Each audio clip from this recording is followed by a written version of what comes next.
para habaib, ya, kami yang akan terdepan, antum duduk manis aja. Benar Kiai Ahmad.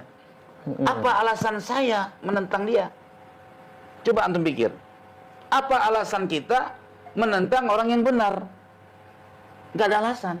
Nah, maka oleh sebab itu, saya dulu pernah sampaikan ketika pertama kali itu ketika di Gus Fuad Pleret.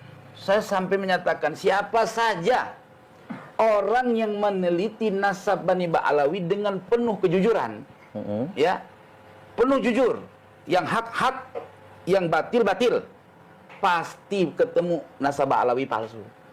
Gak ada datanya, gak ada. Ntar saya jelasin. Lalu ketika saya pernah mengungkapkan kata-kata yang gak baik kepada Imam Al-Faqihil Muqaddam, itu baru tergoncang saya punya jiwa.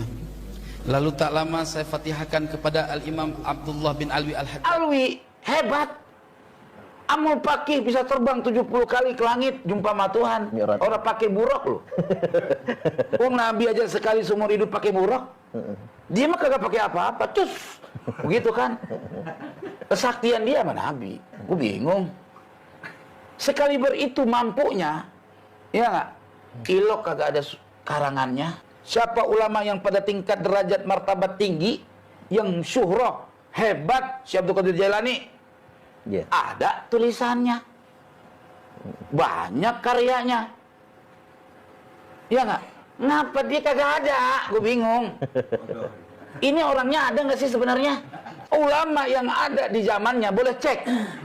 Imam Nawawi, Imam Rafi'i, ya, tidak pernah tahu nama Amul Faqih Muqaddam. Gue bingung.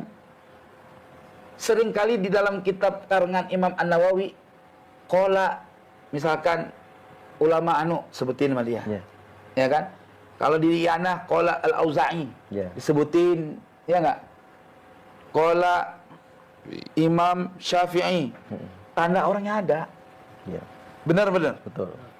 Nah, Ba'alawi dari nenek moyangnya sampai Muhammad Maulad Dawilah hebat, tapi nggak ada orangnya. Betul. Kuburannya ada, boleh gali. Kalau ada, tahu gerbong pisang apa-apa, bingung kita. Hampir sakit kepala kita hari ini. Gue mah dimusuhin, gue mah nggak masalah. 102 referensi untuk mensahihkan nasab Ba'alawi dari abad ke-5 Hijri sampai abad 15 Hijri sampai hari ini. Bila mana nih Tuan Syekh Hasyim Asy'ari masih hidup, sungguh Tuan Syekh Hasyim Asy'ari mengatakan Ba'alawi batal, Kiai Ahmad benar. Penting kalau nggak ada data mah rungkat semua itu. Penting itu.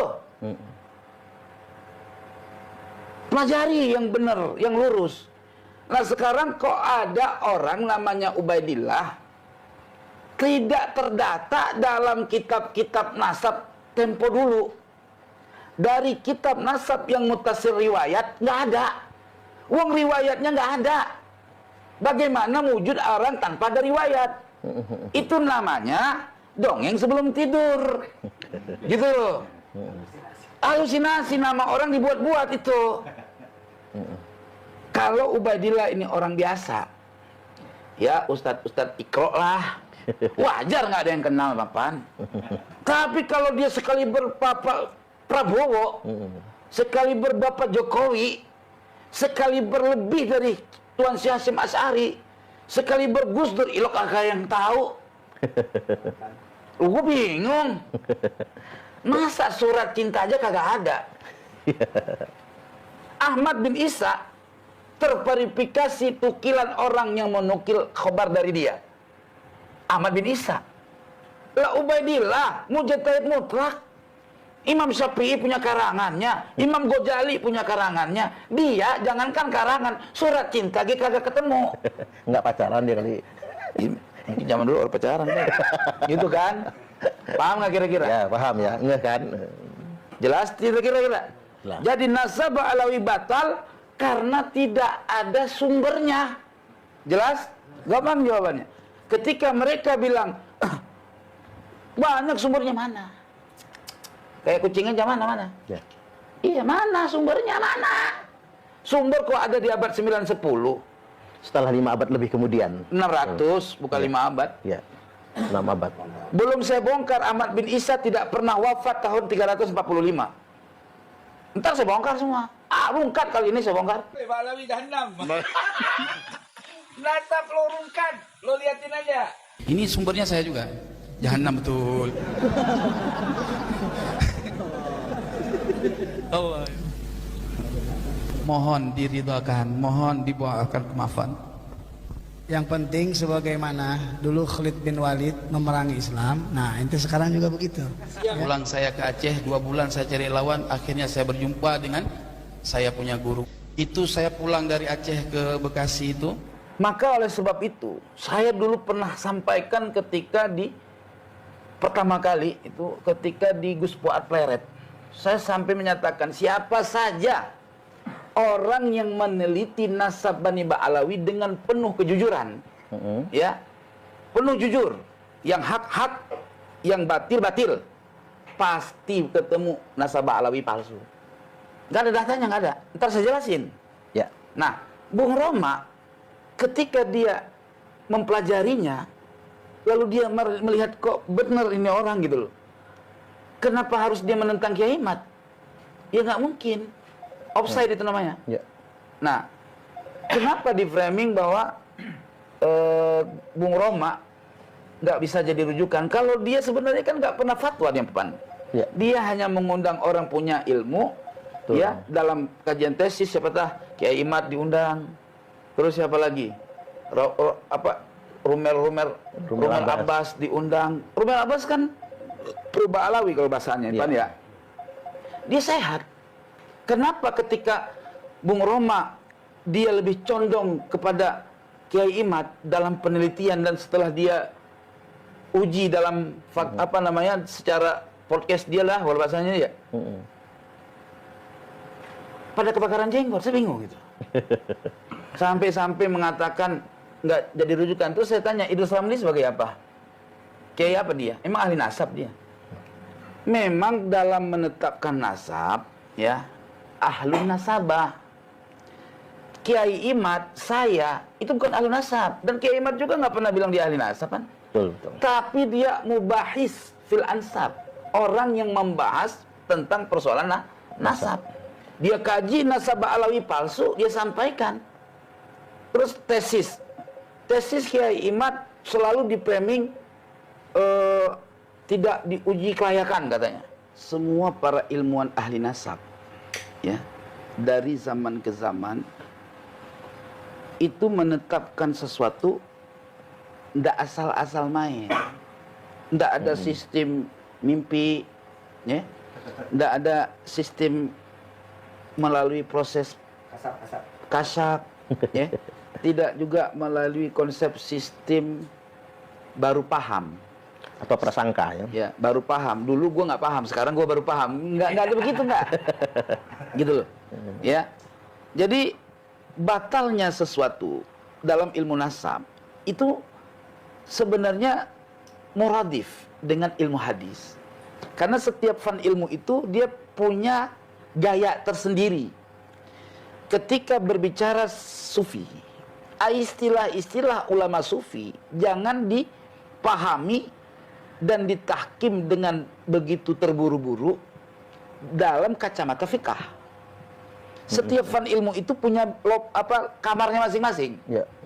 Ilmu nahu, kalau kata orang ilmu nahu nih ya, ilmu yang lain mah nggak ada gunanya kalau kagak ada ilmu nahu, kata orang ulama ilmu nahu. Karena orang tidak akan paham Al-Quran, tidak ketemu segala sesuatu dari isi Al-Quran dan segala sesuatu dari makalah Nabi kecuali dengan mengetahui ilmu alat, ya nggak? Nah, ilmu alat juga disebut ilmu adab. Maka kalau zaman dulu tuh Abdullah bin Umar mendengar anaknya aja lahan, harokat patah dibaca kasrah, digampar. Coba baca dulu Mukhtasar Jidan mukadimahnya. Setiap ilmu itu punya fannya masing-masing dan punya kaidahnya sendiri. Iya. Kalau kata ulama tasawuf, masuk dalam ilmu tasawuf farduin. Kalau kata ulama fikih, fikih dulu. Karena tanpa fikih kagak bener ibadah. Kalau kata tasawuf, tasawuf dulu, akhlak dulu dianuin, dibenerin. Ya enggak? Kata ulama tauhid, orang kena. Iya. Kalau belum makrifat Tuhan, sholat luar bener. Siapa yang lo sembah? Lah Haider, kalau dipisah-pisah begitu. Ya. Paham nggak kira-kira?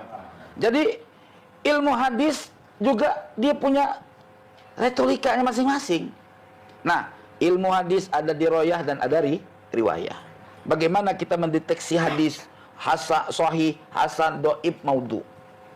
Ya, kalau saya bicara lagi, mungkinkah ulama semua itu nggak pernah bohong? Pasti orang jawab nggak mungkin. Kalau tanya, mungkin nggak aulia kena tipu? Itu kita kan terjebak dengan retorika pertanyaan yang kita nggak punya ilmu menjawabnya. Orang awamnya, mohon maaf, mungkin nggak aulia kena tipu? Coba, wali Allah mungkin nggak kena tipu? Mungkin. Hah? Mungkin. Sebagian nih. Yang lain dia pasti kata nggak mungkin. Wali Tuhan kok kena tipu? Ya. Kan masa begitu, Pak? Nabi, nih tanya lagi nih. Nabi mungkin nggak kena tipu? Mungkin. Nabi kok kena tipu? Iya kan? Nah, di sini narasi-narasi Ba'alawi yang saya lihat ketika dia bawa Tuan Syekh Hasyim Asy'ari dibandingkan dengan Kiai Imad. Mana lebih tahu Tuan Syekh Hasyim Asy'ari dengan Kiai Imad? Itu kan bandingan bodoh. Masa ngebandingin yang hidup dengan yang mati? Giliran kita bilang hebatkan Kiai Imad, marah pan. Padahal dia yang milih. Lucu. Lucu nggak tuh? Loh, Kiai Hasyim Asy'ari tidak meneliti. Ya. Jadi dia tidak punya fatwa. Tak kasih contoh lagi yang lebih gampang dipaham. Mak Nabi, menurut riwayat yang mutasil, walaupun derajatnya mursal, itu menyatakan bapak Nabi di neraka. Di neraka, betul ya. Benar nggak? Ada lagi riwayat hadis sahih lagi, maktub di Sahih Bukhari. Kurang apa kok? Sahih Bukhari, ya Sahih Muslim. Ya. Mak Nabi mati kafir. Sampean baca hadis seperti itu tidak mempelajari detail tentang mustalahul hadis, terjebak mengatakan mak Nabi kafir. Bapaknya masuk neraka, betul. Na'udzubillah. Ya. Na'udzubillah.